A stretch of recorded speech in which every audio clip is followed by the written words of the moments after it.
Hello and welcome back to episode number 81 of the TalkNorwichCity podcast. We're still going. Are we all in We're shot? filming. Yeah, we've got multiple cameras so I can cut to wherever I want to. We've got close up on Jake's lovely moisturised face. Only knackered face. Thanks for having Exhausted us face. again, mate. It's a pleasure. It's nice really to nice see you to be both. back. Boom. Look at those guns. Please, stop it, you. Are you about to say where have you got them from? Where have you got them from? Bit of spirulina, Jake. I'm now sort of like breathing in. I'm just You're looking healthy, Jake. Yeah, I agree. I'm a 40-year-old man, don't forget. You're probably about 17. You look like you've been hanging around with Rio Ferdinand more, which is good. I'm trying. Yeah, Rio's ripped, isn't he? Yeah, he is, yeah. I actually, I'm trying to lose a bit of weight, and it takes me a long time because I'm naturally a chubby bloke, like my dad. I just look like my dad, basically. But 2 years ago... That's muscle. Unfed, flabby muscle. But 2 years ago, I was doing the FA Cup final with Rio, Frank Lampard and Steven Gerrard, who are all in good shape. And I put a suit on I hadn't worn for 6 months and I couldn't do up the trousers. And I hosted the FA Cup final with a safety pin keeping my trousers together, yeah, which had bent by the time we came off air, and we had to do a pre-record in the Royal Box. You're not that bad. You didn't No, I was though. It was 2 years ago. I was 16 stone nearly. Were you? Yeah. And to get to the Royal Box, I had to crab walk sideways up the steps. You can imagine the Mickey taking that was going on. Did you not try the suit on before you left? No. I thought you were quite organised though. Kids, mate. Right. So it's the kids' fault. It's the excuse for everything in my life. Kids. Norwich City, Yeah. they're doing okay, aren't they? Not bad. We last spoke on the 15th of January 2018, and I was going through the comments, and most of them were positive. I think we were about 12th in the table at that point. Half of them were positive, half of them were calling you a deluded optimist. Right. It's kind of turned out in the way you said. I mean, you don't want to be too smug about it, but No. you were saying... No, because there's no... Look, you don't really know, do you? It could easily have gone the other way. But what made you think that it was going to go this way? In the sense that the football would start playing out and academy graduates would start coming through? What I loved, and what I still love, is that we had and have a plan. And I think that having a plan is 50% better than not having a plan and still doing your best. Do you know what I mean? So I still thought that we were further down the road than being a hard-working club that we'd always been for years, trying to get promoted and whatever. Even if the football at that time and the results weren't bearing out my belief, I still felt that by having a plan, we were further down the road than we'd ever been before in recent years of my time as a Norwich City fan. And that's what I loved. I just loved the fact that they had an idea and they were sticking to it, and they carried on sticking to it. Did you have a sense of sympathy with... Obviously, you're not there week in, week out. You're there when you can get there. Yeah. But the football was turgid at times last season. Did you have a... I think all Norwich fans went into last season thinking, OK, this is going to be a season of transition, as it was labelled. Did you understand some fans starting to get frustrated with it? Yep. And I have to admit that I changed my opinion as well after we spoke. Right. We were that pessimistic about things. Not straight after we spoke. Yeah. But I texted an unnamed person at the club at 3 or 4 games into this current season saying, this is done. This isn't going to work. I finally thought this isn't going to happen, because we came back, didn't we, from the summer break, and it had to be successful. And then we had that really awful first few games of the season. And I cracked. I bottled it. What made you crack?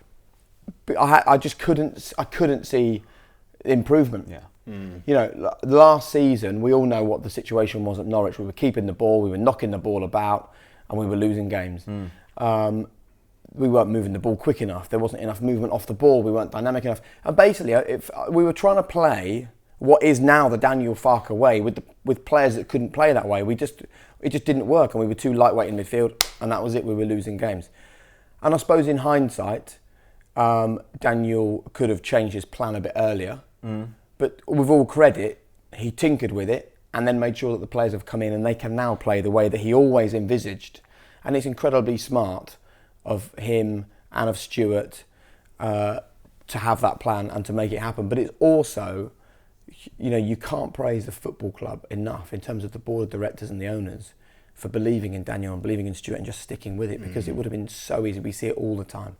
It would have been so easy for them just to pull the trigger, manager gone. You know, it would have got the fans off their back a bit, and now where would we be? Starting all over again. 4 games into this season was the point that Jake cracked. Yeah. Had you cracked earlier, or was there always a belief that you thought this would work?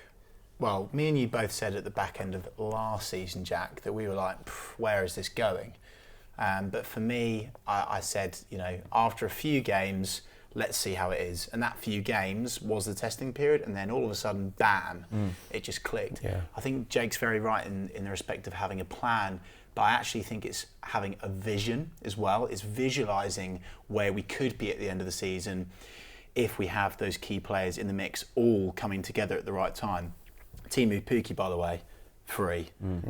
Tom Tribal, free. Tim Krul, free. I think that I think everything's come together, everything's clicked. So for me, I've not been too negative this season at all. Last season, hold my hands up, I was negative as sin. We weren't penetrating enough. We were holding possession well, but weren't doing anything with it. We weren't. But this season, it's been the opposite. And you look at, there's two players for me that have been a revelation this season, which is Marco Stiepermann, boom, wow, and Mario Vrancic. Yeah. Mario Vrancic, famously, Jack Reeves said he's a League One player. Didn't say that, but... Oh, come on, mate. Jack. But, exactly. No, but that's fine, because I slag off players all the time, as you do.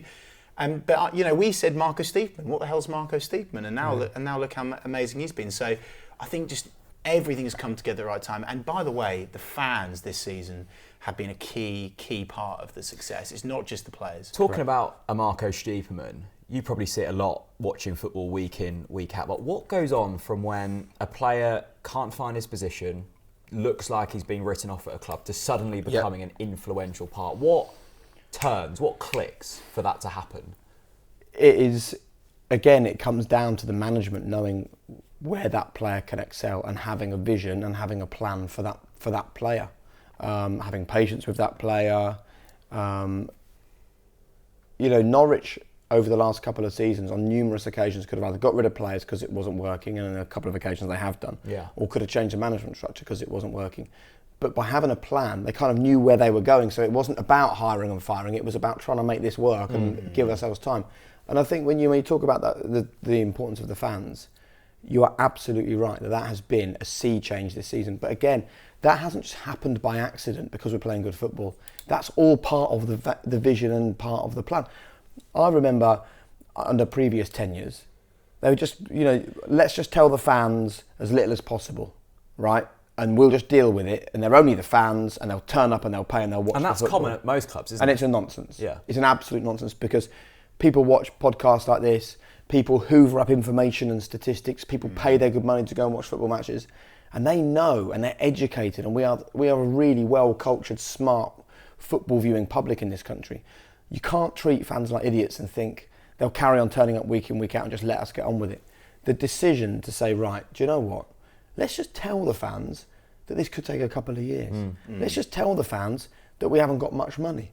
Let's just tell the fans that we need to sell our best players to raise funds. Sure. But by knowing what the plan was, we all bought into it. And I think that's another reason why the manager stayed for the amount of time that's allowed him to then have this impact. Because I think that if they hadn't done that, and I remember last season, when we were in the teens, 12th, 13th, 14th, 15th in the league, you'd go to games and it felt okay, way less toxic than in the end of the Alex Neil era, when we were 7th or 8th, and it was just horrible, So do you think that whatever the situation at a club, however good or however bad, as long as you're honest and you're open, fans will deserve accept it, man. This isn't like we're just customers and they're a business. This is a relationship. Yeah. This sort of consumer-customer relationship. It's like no other business in the world. You can't just expect that they're the customer and they'll carry on paying their money. Well, they're a tool as well. Yeah. Because if it works and they're on your side, so to speak. But also they're the club. Absolutely. They are the club. The club is not Delia Smith. It's not the board. It's not Stuart. It's not Daniel. Because they will, in 10 years' time, likely all be gone. Who will be left? The fans. And that's why they have to know what's going on and let them be part of your plan. And that's why the atmosphere in the games have improved. That's why the fans were keen to put £5 million into the training facility. And by the way, I think that was a key moment as well for the club as well. For the club to think our fans actually are absolutely incredible. Do you think it's expectation management as well, Jake?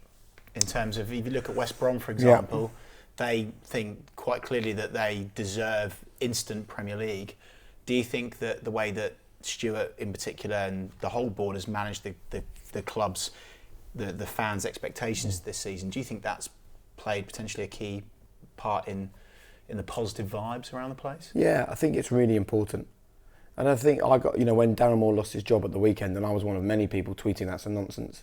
And I know, again, I don't go to every West Brom game, of course not, and there are lots of West Brom fans saying, you don't realise actually that the football was bad and the impact wasn't good enough during games and he wasn't learning from his mistakes and things.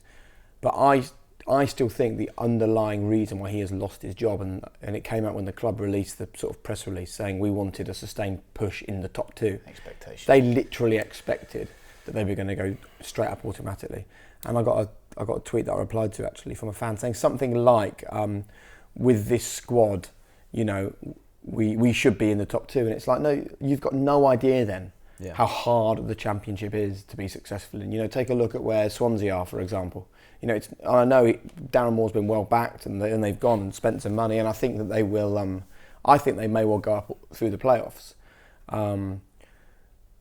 Expectation did for him, and he's a guy learning the trade. He's got almost 50% win percentage. He almost kept them in the Premier League in the end, and then he's gone and done okay. He is still learning, massively learning. Imagine any of us doing a job we've never done before. Yeah. And we do it really well, and after 6 months it's not considered. It smells of Daniel Farke, doesn't it? Quite clearly, because Daniel Farke arguably wasn't learning from his mistakes last season, not bringing subs on early, for example, not having a plan B, perhaps not being proactive enough in terms of our attacking presence. But this season, it's all ticked off the list. So I think the West Brom case is kind of shooting too soon. I mean, it's a shame, isn't it, though? Massive shame. It's a real shame for Darren. Yeah. He's a club legend. I mean, he's won 3. I think he'd won 3 Manager of the Month awards in 9 months of managing a football club. In terms of, we spoke there about the managing of expectations. Yeah. You've spoken to Stuart a lot. You get the world of business and such. How has he communicated that message so well to fans? Because not many clubs get that right, and it feels like Norwich have got that so right. Yeah. Because I honestly believe that he has been candid and open and honest, and probably told us more than other people at the club would have wanted. I bet you in the early days there was some people at the club going, "What? Oh my goodness! Yeah. Why has he said that? Why is he telling them everything?" But that's how it has to be. But you have to back that up, don't you? You can't just keep being really honest. But again, it's honesty with someone who absolutely firmly believes in what they're doing. Yeah. And you only have to go down. I was lucky enough to go down to the training ground. I don't know whether you guys have been recently to Colney. I saw Tim's Instagram of you. It's like a different place. It's like a different place. The pitches look fantastic. Holty was saying. The facilities are being developed and improved all the time. Even, down to making sure that they've got a little grandstand now, so that if you go and watch a reserve game, there's an actual grandstand for you to sit in. I think that for a long time, Norwich were claiming that they were an elite football club with an elite facility, with elite surroundings, trying to attract elite players. And I think if you actually went to Colney, particularly, you would have thought, well, where is the elite here? What's going on? And suddenly it feels really sharp and smart and crisp, and like every single person there has bought into this plan and this vision for Norwich, right down to things like Alex Tetty having Nigel Worthington come to praise him for his 200th game and giving him back his shirt. Every player who made their debut this season getting handed their shirt by a Norwich legend that played in that sort of position. Making you feel... Do little things like that count? Absolutely. Make those players feel like if you play for Norwich City... Part of a history. You are part of something really special. And making your debut is a bloody big deal. And playing 50 games is a big deal. And playing your 200th match for Norwich is a huge moment. Those things really matter to players. And you need to make them feel special. And I think they've got that right. Chris, I guess this is part of the reason Max has come through, the reasons Todd has come through, Jamal... It's buying into, and they can see a route through, which maybe in previous regimes that hasn't been the case. I think now, Jack, in all honesty, I think that the environment is set, and again we talk about the expectation of the fans, I think that the environment and the expectation is positive enough to nurture a young player through. I think back to, not too far of course, but Josh and Jacob. I think behind the scenes, it was all very good, all very well nurtured, and then you throw them in at Carrow Road in the deep end, and in my humble opinion, if they'd make a mistake, the crowd would be on their back. Not everyone, but some people, and that's enough for a young player. You go, oof, come on guys, you should be supporting me. Whereas now, you know, of course, Max Aarons hasn't made a mistake all season. You know, but even the players that do, you know, Todd, I think Jamal has made just a couple this season. But the Norwich fans are like, oh, it's okay, he's young, he's learning. And actually, Timu Pukki will go and deliver anyway. There's nothing to worry about. And isn't that nice that I think it's, as Jake's already emphasised, Colney is right, but I think now the environment and the general vibe is perfect to bring young players through. And the great thing about that is the opposition, they don't expect it.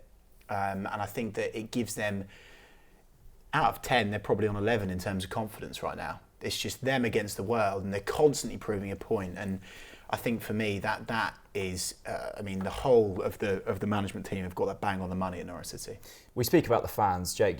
You've been down to Carrow Road a lot this season. You've seen the work that Along Come Norwich and Barclay and Norwich have done with the flags. You donated a sizable sum of money. How important and how impressive do you think that movement has been this season? Fantastic. I cannot praise those guys enough. What they're doing has absolutely changed the matchday experience at Carrow Road. And I know that, you know, football comes in for a lot of criticism, mainly because of the money in the game. People say, oh, it's not like it was, you know, there's no fervent atmospheres anymore. You know, people just turn up late and they want to be entertained and they go home again. And I saw a great interview with one of the people involved in the campaign to get the flags, and he was basically saying there was no sort of drama, there was no theatre about coming to Norwich anymore, and we had to change that. Now, I think that you can't blame the clubs. Personally, I don't think you can blame the clubs for that, right? Clubs don't create atmospheres. Fans do. I appreciate that a club can, like with West Ham's move to a new stadium, it can make you feel like you're in a very sort of corporate environment and you perhaps don't want to be like you were when you were at Upton Park. But it's still entirely up to the fans to break through all of the stupid, you know, red tape about trying to get flags into places and all the health and safety nonsense that goes with it. And, you know, the fans have got to be a real force for good in a football club. And you can't just turn up, and we see it, you know, when we cover football matches all the time. You can't just turn up 10 minutes before, sit there, be entertained, think it's up to those players to get you off your seat and then leave again. Because you go and watch football in almost every other country in Europe and you are already off your seat an hour before the match begins. Yeah. And you're the one getting the best out of the players.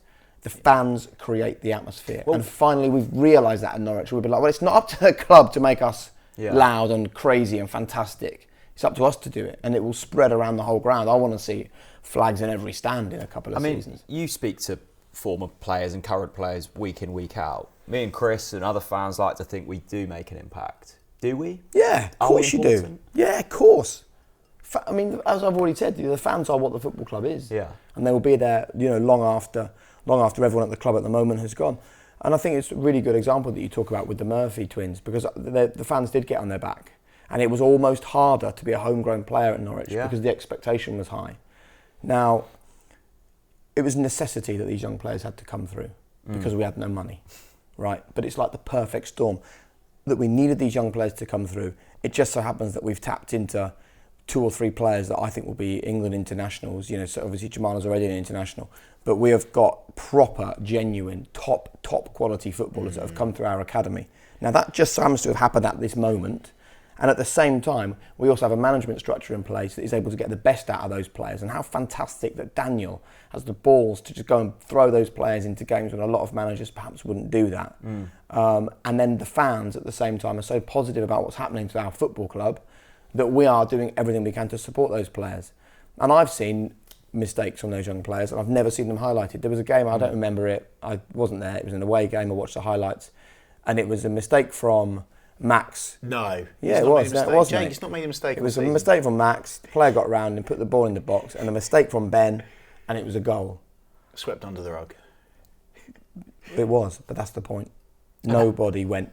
Those players are too young to be in the team. They're going to cost us promotion. Yeah. We just went, do you know what, we'll be fine. Because those players have done so much for us. And you spoke there about that, almost the gutsiness to throw young players in. Yeah. What do you have to have as a manager to have that? Is it trust from above? Is it faith? I mean, you have to have faith in your players, of course. But we haven't seen this in previous regimes. I think it was Alex Neil or Alan Irvine that said, we don't have enough good young players at this club, as we had Maddison in the youth ranks, as we had Jamal, Max. So it is a management Yeah, ethos, isn't it absolutely is. I mean, you look at Chelsea, for example. You're not trying to tell me that Christian Pulisic, who they spent 50 million quid on, is better than Callum Hudson-Odoi. Right? He isn't. He just isn't. But that manager is not the kind of manager that is desperate to improve the youth players at his football club. You know, he talks about Hudson-Odoi being a great player when he's 22 or 23. And to do that, I'm not going to throw him in at the deep end at 18. Well, that's what you need to do, throw him in at the deep end at 18. And I think it shows perhaps a lack of understanding of nurturing a player to that top level. Whereas Daniel absolutely understands that if you're a decent player and you're good enough, look, it doesn't happen unless the players are good enough. But if you're good enough, he will have the bravery to put you in. And it will come back on him if it's the wrong decision. But he has to be supported from above. Do you know what I mean? I think just the general conversation is a little bit patronising to the young players. I think that Daniel Farke doesn't need to have the balls anymore. I think you do initially though, don't you? Because at the start of the season, who knew? But now it's just a non-event for me. Yeah, it is. Max Absolutely. Aarons is the first name on your team sheet. Yeah. Jamal Lewis is the second name on your team sheet. I mean, Todd had a really great spell as well. I think it just shows that a little bit of faith from all managers, Premier League as well. You look at the Hudson-Odoi case, for example. I think that after a while, you don't need the balls because you know that they're more than capable enough. It's just the right environment, the right nurturing, and they will go and deliver for you, 100%. Yeah. Isn't it Look great, at Maddison, though? for example. Because this doesn't happen, unless everything's right. Unless everything's right at a club, you can kill young Just players. fine Really. margins. Yeah. If you throw them in, and it's not right support or whatever. So I guess It says so much about the club. I guess the follow-up question to this is then, how do we keep them? Get promoted Do you think we could, if we were to get promoted, we'd be able to keep hold of them? for a season. And then how do you keep them after that? You don't. Right. You let them go, So then you have to find more. and we will. Well, Do you have the faith? Yeah, absolutely. Because I think this all comes down to a plan. In previous regimes, we get promoted to the Premier League, and you go, right, we need 5 or 6 new players, and we go and overspend on players who aren't necessarily good enough, and we pay too much money for them because we're trying to convince them to come to Norwich. Well, who needs no convincing to come to Norwich? Players that are already here. So I think that we do need a little bit of investment in the squad for promotion to the Premier League. Which will happen? Which will happen. Yeah, I think we'll buy 3 or 4 players. That's all, for a combined outlay of 20-30 million quid. So you're talking as we're going to get promoted. You're that confident? 7 or 8 million pounds on a few players. I think I definitely think we're getting promoted. Yeah. Yeah, absolutely. Oh, we are getting promoted. Everything points towards that. Okay. You can only base your life on the facts in front of you. And I say this to people, deep. but when they worry about stuff, Yeah. I have a few mates that are worriers, and I say, look, go on the evidence. That's all. Everything's going to be fine. Facts don't care about feelings. Yeah, exactly. This is turning into some kind of like a little therapy philosophical- session. Yeah, I like that. So I think that I think we're smart enough to understand that the players that have got us up deserve the chance to keep us up. Fulham would have been better off spending no money at all. Yeah. Well, they're in a Because the players that are there don't feel loved because you've gone and spent 100 million quid. The players that came in aren't good enough or haven't had enough of an impact. And then where are you left? £100 million down and back in the Championship. gamble. And we've seen that with Norwich before, haven't we? Correct. What the club, I believe, should and will do is spend most of that money on investing in the under-18s at the club. Yeah. That is where we will see the benefit of promotion in the youth academy, in the youth setup. But for that to be successful, the board have got to ignore the noise that comes with that, because we will not spend crazy money, right? And the fans have to accept that we will do our best. It's not inevitable, but it's probably likely that we're going to get relegated after we get promoted this season. And I'm only speaking, I'm not trying to ruin it, I'm just being totally honest. That's my thinking face. Right? Because we're not going to blow everything to try and stay in the Premier League, because that is a nonsense, because we've done it before and it doesn't work. What we will do is say, if we invest in our youth academy and invest in our young players, this promotion is going to be worth a hell of a lot more than 150 million quid. Yeah. That's actually what I'm most excited about, and why I'm so desperate, beyond desperate, for us to go up this year. Because it's worth a similar amount of money to the amount it's been worth previously to Norwich getting promoted, right? But I think it's worth 3 or 4 times what it's ever been worth for us to get promoted. Because we've not been promoted with this structure in place. With Ben Kensel, with Zoe Ward, with Stuart Webber, with Daniel Farke. I think the 100 million quid is effectively worth 400 million quid for our football club because we're going up with a plan, a really fantastic plan, and a real focus on youth. Okay, let's talk about Stuart Webber. You've been on days out with him. You've spoken to him. You took.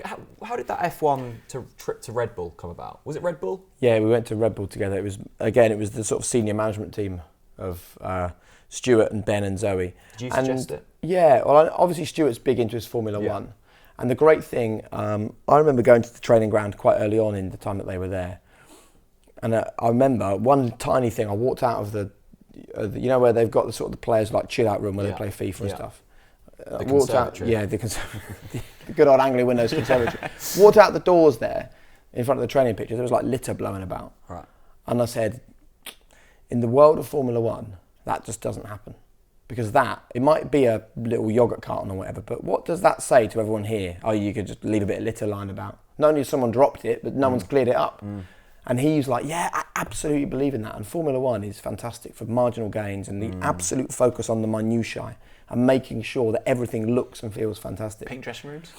Love that. But exactly, it's that sort of thing. It's that sort of thing. And so I knew that he'd benefit from it. So we spent a day there, basically, and just spoke to Christian Horner and Jonathan Wheatley, who's the team manager, about what they do in Formula One for that quest for elite Love that. perfection. Do you think he took much from it? Yeah, I do. And I think that's another great thing. You know, sometimes football thinks it knows everything.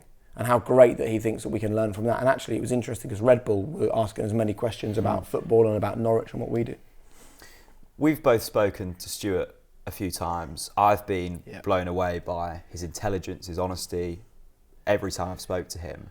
Yeah. How important is he to this football club? And as you mentioned earlier, Delia, Daniel, Stuart, Zoe probably won't be here in 10 years. Yeah.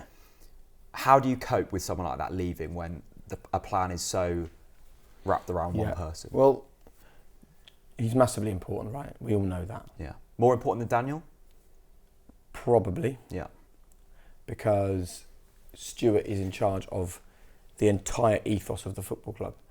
And that, though, is the very reason why we'll be okay. Okay. Because if you think about it, this is a guy who had a plan for bringing in Daniel Farke, had a plan for not sacking Daniel Farke, had a plan for working with Daniel to get those youth players in. I'm not saying Stuart's responsible for everything here, but he is in charge of the sporting side of the football. Yes. So all of these things have been planned. Yeah. So why would he not have a plan for what happens in 2 or 3 years' time? He will have. Okay. He absolutely will have. And I think that what's wonderful about him is that he's not actually coming in and doing this because it's a Stuart Webber show. He gets a real thrill out of setting up football clubs to be where they should be. And I bet his heart's been broken by what's happened at Huddersfield. And why has that happened? Because I think they've gone away. I think they've gone away from what they were and what they believed in. You know, I don't think that they. But you just said he'd create a plan for Norwich 3 years down the Yeah. road. So did he not do that at Huddersfield? I think he did, but the problem is people have to then carry out that plan, don't they? But I think that Norwich now are in a position where whichever manager comes in, they know that this is the way we are and this is how we operate and this is the way we play football and these are the kind of players that we attract and this is our wage structure and this is who we want. And I think it's the same with Stuart. And I guarantee you that football club will have a list of people probably that Stuart has been involved in creating for who succeeds him. But the DNA will run so strongly through the club that it will of course have an impact. But if they stick to the plan that he and they are putting in place, it will be fine. It will limit the damage, basically. 10 games left to go this season. Norwich City lie top, 2 points ahead of Leeds, 4 points ahead of Sheffield United. So tight, isn't it? Why can't one of them just start losing games of football? They will. It's too stressful. They will, Jake. Look at the run-ins. And you're confident that Norwich won't be one of the teams that start losing games? Yeah, I am. Yeah, very. It's well publicised. I've said it over and over again, so sorry for repeating myself again. But as soon as you go and beat the best team in the league in their own back garden, which is Leeds. Okay. Where do you possibly? I mean, the lift that gave, the belief that it gave the club, the confidence that it gave the players and the fans. By the way, I just think that was not just a marker, that was a moment. It was a moment in Norwich City history. You're right. And I firmly believe that winning against Leeds, I can't see us, oh God, this is all very, very recorded. I can't see us cocking this up. I just can't. I just think when you've got so much momentum, everyone's doing their job to the best of their ability, everything's come together, the full jigsaw is in place, there's not a single missing piece. Not a single missing piece. The only fear is, of course, the other teams, I do believe will keep going. I don't think Leeds will bottle it. I think a lot of people think and hope they will. I don't think they will. I'd like Leeds to go up, Well, I'd prefer Leeds to go up to than Sheffield United personally. But your good friend Chris Moyles, you and him have been having some back and forth all season. Yeah. He seems confident. Yeah, well, he would be, wouldn't he? Because they're up there. They're the second best team in the division. Like, we are the best team in the Championship. You think that? Yeah, of course we are. And actually, what's really interesting is when all this sort of stuff flies around, and you two seem to attract the wrath of the Leeds fans beautifully. I've hardly seen one Leeds fan say, "But you're crap. But you're no good. Why are you top of the league? You're shit." Because they know we're not. That's the horrible thing for all the other teams. Like, we are the best team in the league. Yeah, we are. Why would we suddenly not be the best team in the league? This is something that hasn't been going since Christmas. Since sort of early mid-September, we've consistently been the best team in the league. This has all come from an awful start and missing basically every penalty we've been awarded. Well, let's imagine we started the season like we've played the rest of the season and scored every penalty. We'd be home and dry by now. I mean, we lost half of our games in August. We've lost 6 games this season. How many games, Jake, can we lose before the end of the season to still go up automatic?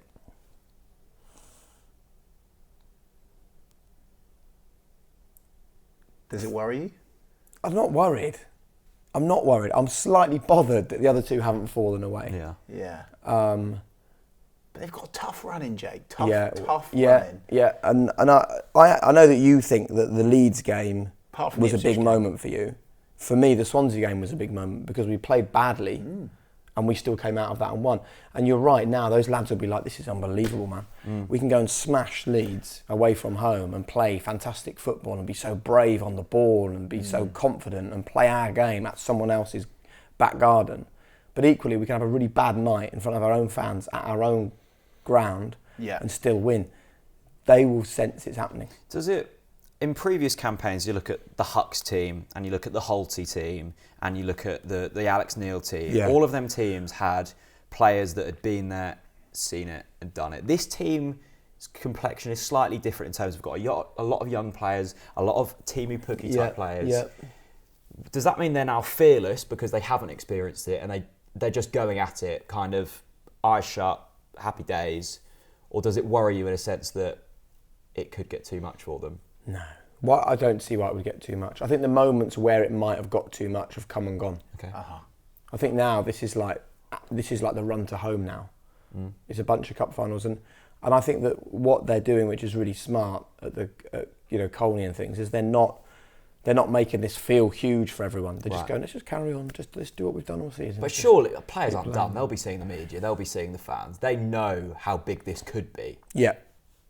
So does that affect you as a player? Yeah, it does.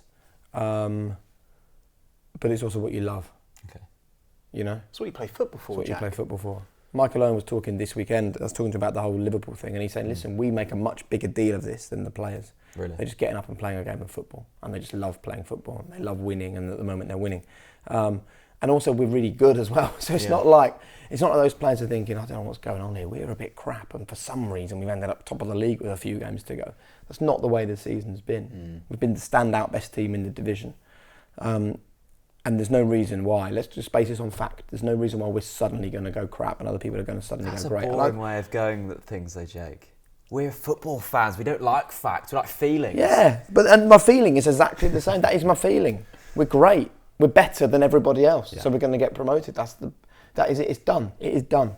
I'm so pleased you're saying that rather than me, because I would have been slated for that. By who? This lot watching. Why? It's done. Why are they going to Carrow Road and being fantastic every week? Because they know it's done. Interesting. Let's turn our attention to the important things in life, the Twitter questions. I hope it's done. Neil Harris asks, Jake, if Timu Pukki was a Zook off Bamzuki, which one would he be and why? Very, very fast Zook that people want to buy for about 15 million quid probably. He'd be... Do you miss Bamzuki?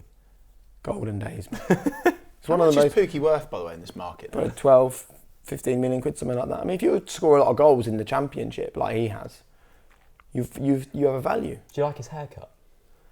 I don't. Do you think if you were a player of that calibre, yeah, are you going to an Esquire or a Swagger of Jacks and just getting that beard slightly more on point? Yeah, the beard's not great. The beard bothers me more than the hair, actually. What but do you know what? Cello, do what you like, mate. But Jake, what about his goal cello? Do you rate his goal cello? Yeah, because I just think do you rate it? Yeah, I don't really have an opinion on it. It's kind of like we're starting to question it. Why? Well, he's scoring all these goals, but he's barely smiling. Yeah, because it's just what he does, isn't it? Yeah. He just turns up in his sort of Scandinavian way, bang, goal, whatever. What's next? Where's that ball from Steeperman? Come on, I need another one. Get me another one. He's brilliant. What's your goal cello? If you're a Norwich player right now and you're scoring at the weekend, I'd just do the old Jeremy Goss like. Oh, really? Simple. Okay. Yeah. Okay. Just simple, man. Look at Alan Shearer, just arm in the air, simple. Yeah. That's the great thing about top goal scorers like Timu Pukki. It's not a big deal. We've swayed away slightly from, I think, the epicentre of this question was the Bamzuki. What was the best trait of a Zook? Well, being able to stay on its feet was like quite an achievement. For all the kids that turn up with these things that could move and then fall over. Everyone talks to me about Bamzuki these days. Do you know what's happened, right? Basically, obviously we made Bamzuki about sort of 2001, 2002-ish. Yeah. So that would have been 16, 17 years ago. So kids were like 5 or 6 years old then. Suddenly they're now in their early 20s and are on social media and I'm seeing them in the street and they're shouting, Bamzuki, most days. Yeah. And the most popular question I get is, what were you looking at when we did Bamzuki? And it was a hell of a show to make. It was only about 15 minutes long, but it was like the technology was proper cutting edge in those days. Yeah. So we had a table, not dissimilar to this, like a grey table in the studio in Elstree where we worked, and then we had a big overhead projector in the lighting rig above. So the kids would design the Zooks and bring them in. And then you'd see on the telly like a 3D image of the game happening, but we would just see a really like faint overhead projector image onto the table of what was happening. And then like 50% of the time the overhead projector would overheat because it was up in the lighting gantry. And it would just stop and these kids would be like, what's going on? And then we'd have to wait an hour to do it again. I remember just kicking my heels in the dressing room for hours and hours while it was technically a complete nightmare. Was there ever kids that were genuinely crushed at their Oh yeah. We took it extremely seriously. Was that part of the job, sort of almost a counselling session afterwards? I spent a lot of time with a lot of crying children making Bamzuki.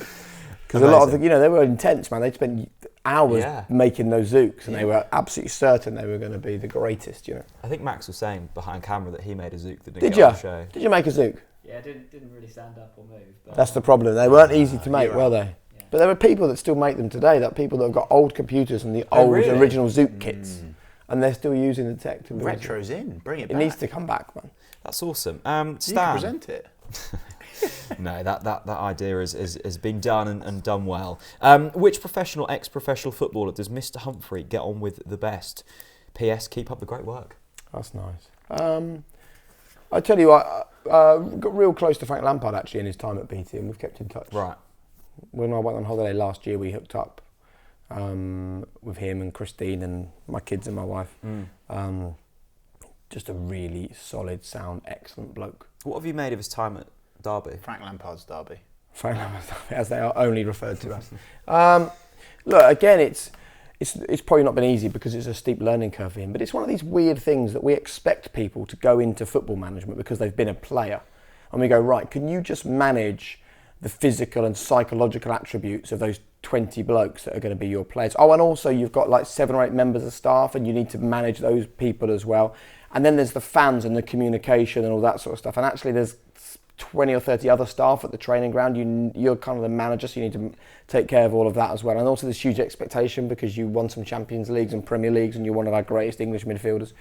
Can you just do all that and have no blips? Because if you do, you'll get sacked. Who is that?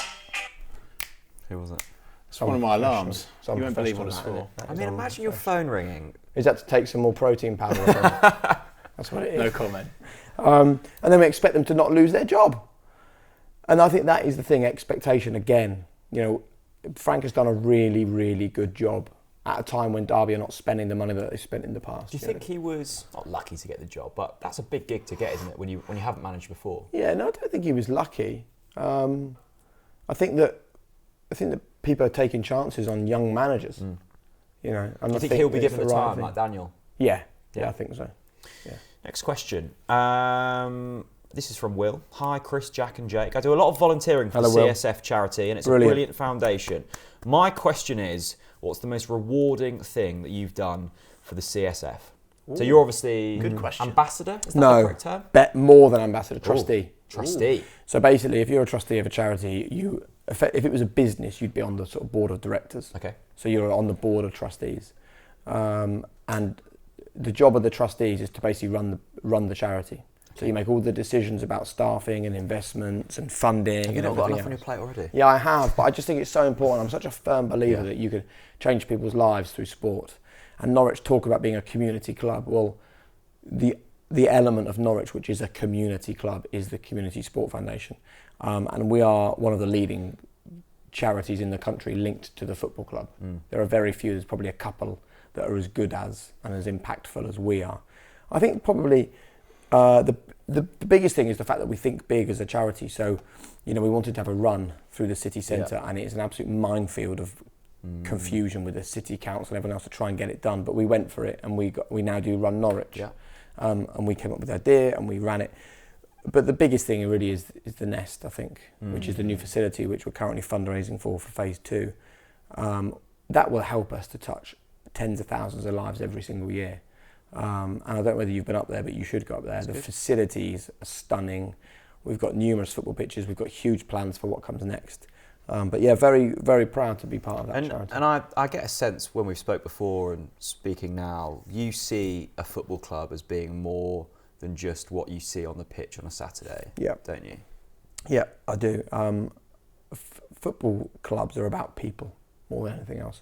And my wife doesn't come to football very often, right?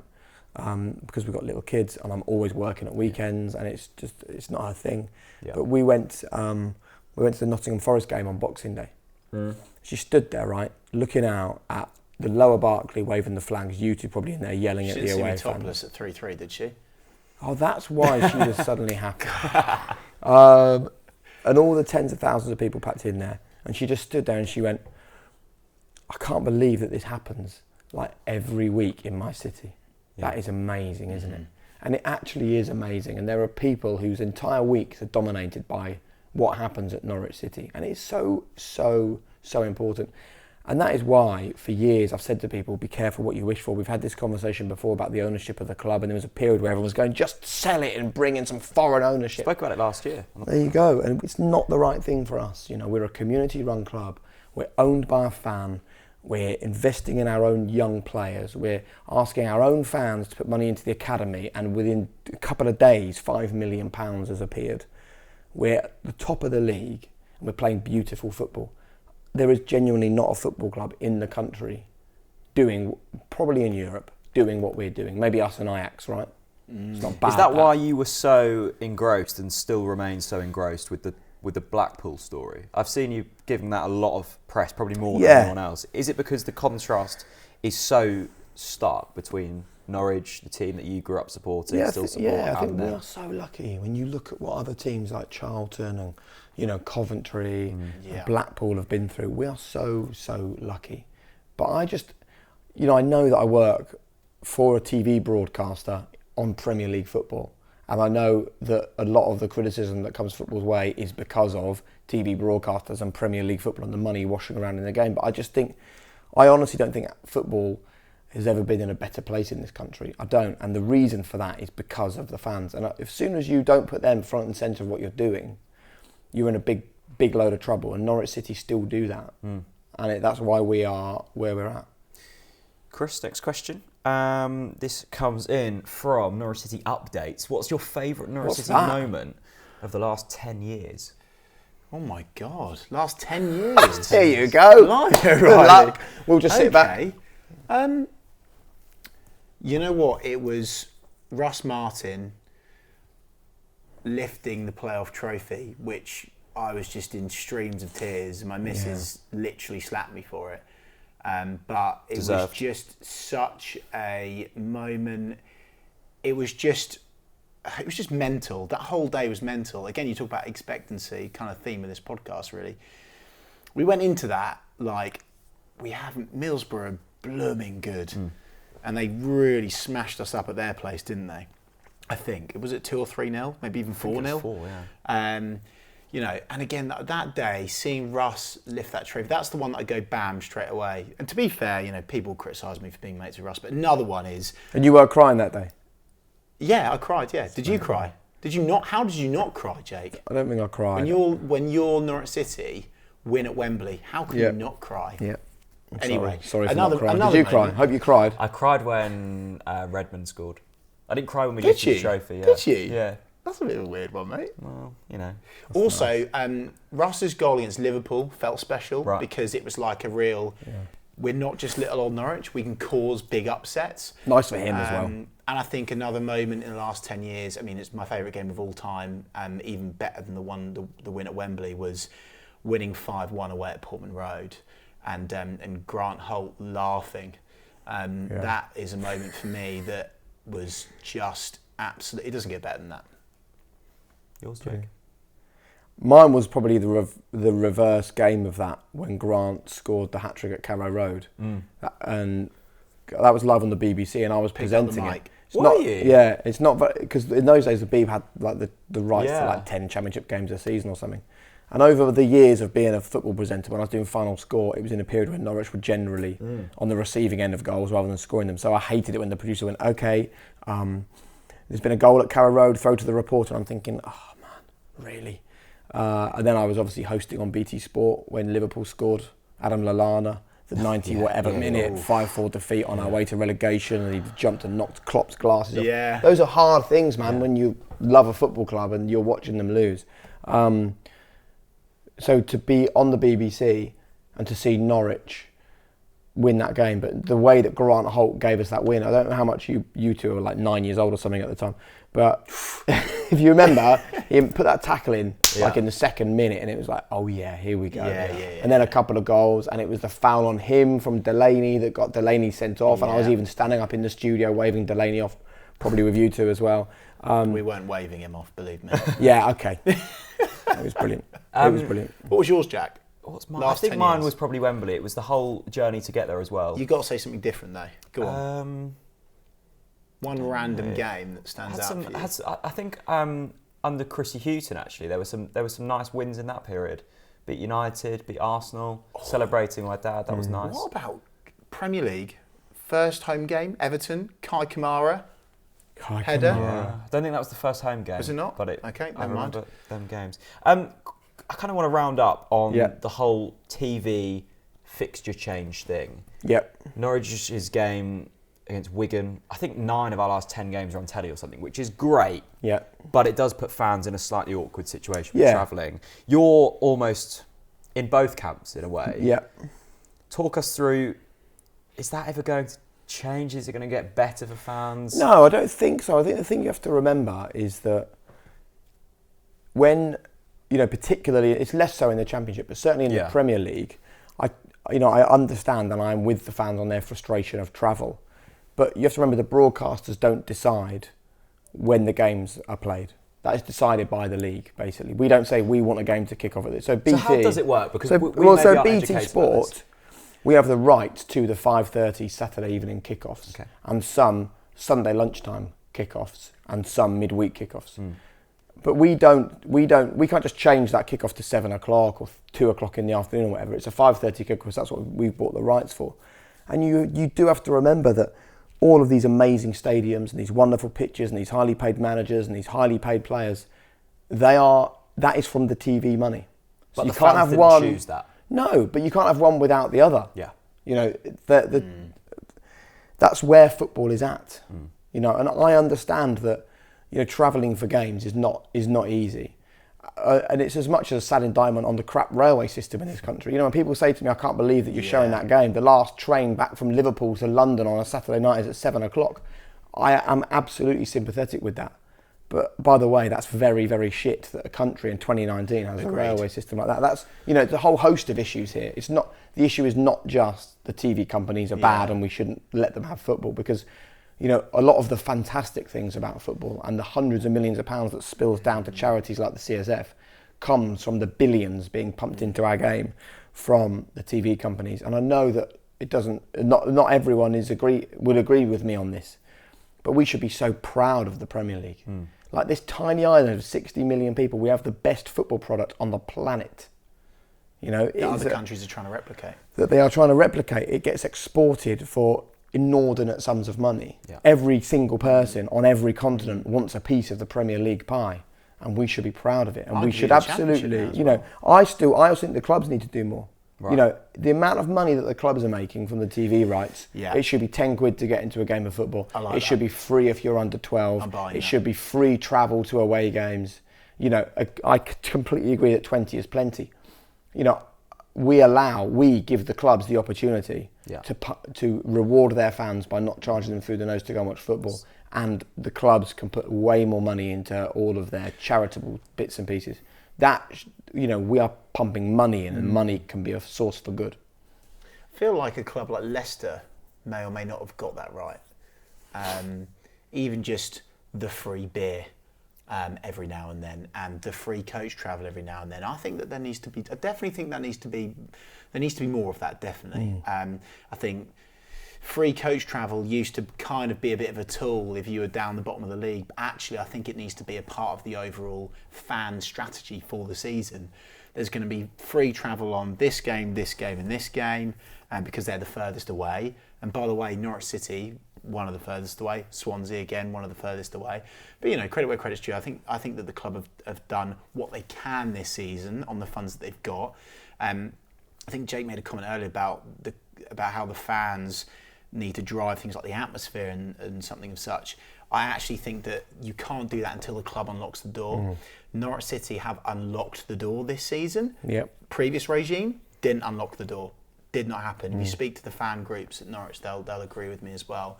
And I think that now, like clubs like Leicester, clubs like Norwich, they've unlocked the door. And it has a genuine impact as well. Absolutely, absolutely. But the people at the higher end of the game are only just learning about using fans as actually a tool. Yes, fans are part of the game, but they're a massive tool. If we get the fans on board, driving this positive momentum, we'll be shown as one of the best clubs.